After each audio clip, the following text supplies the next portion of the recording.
store, it's Michaelis. The inhp.org phone lines at 239-9393 will be open. Good morning, gentlemen.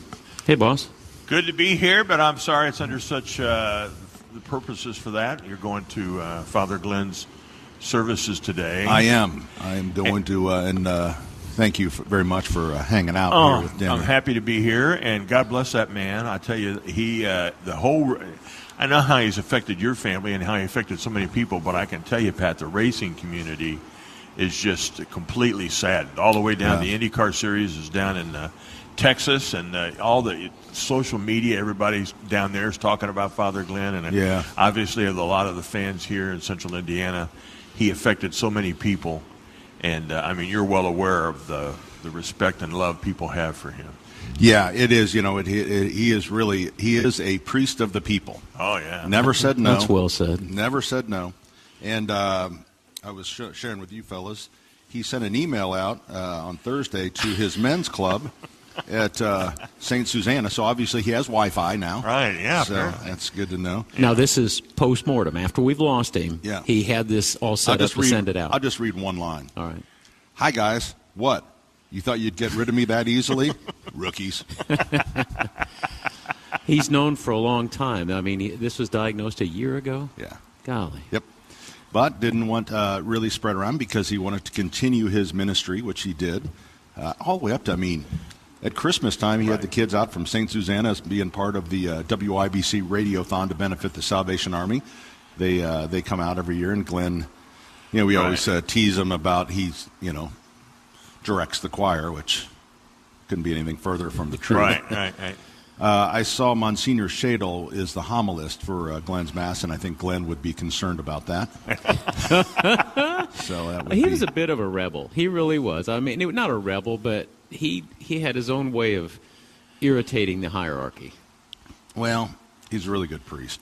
Yeah, that's He just, I don't know. He in his younger days, I would say he was a little bit of a renegade, but you know, so there's things that happened that he was, you know, pushed back on that.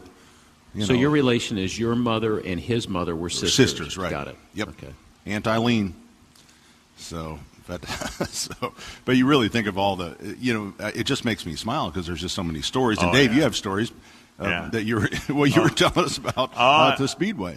He would hold the Catholic Mass on race mornings.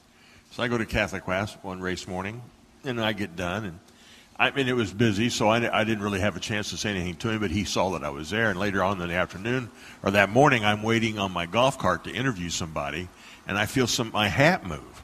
And I turn around and I look, and it's Father Glenn, and he goes, "I'm just adjusting your halo," because I'd gone to Mass that morning. And then he helped me. I did a benefit we were raising money for somebody who had a terminal illness, and so it came point I did jokes, and then we had an auction, and Father Glenn helped me with the auction, and we just had a ball going back and forth, and he would hold items up and go out and he could raise money, like cause always helped. Well, of course, Seeds of Hope is that he co-founded, which is a place for women with addictions can go, and so that's over on the grounds of St. Joe.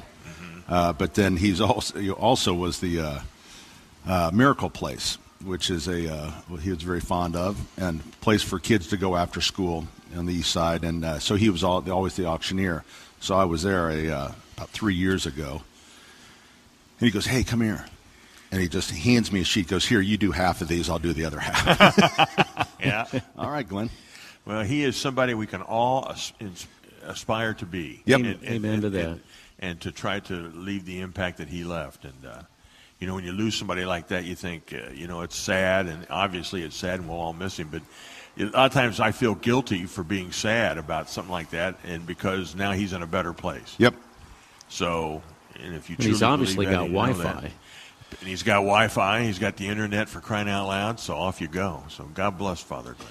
Here's what he said in his email: "Never stop laughing and smiling when you think of me. Grief is overrated." It is. There you go. There you go. Well.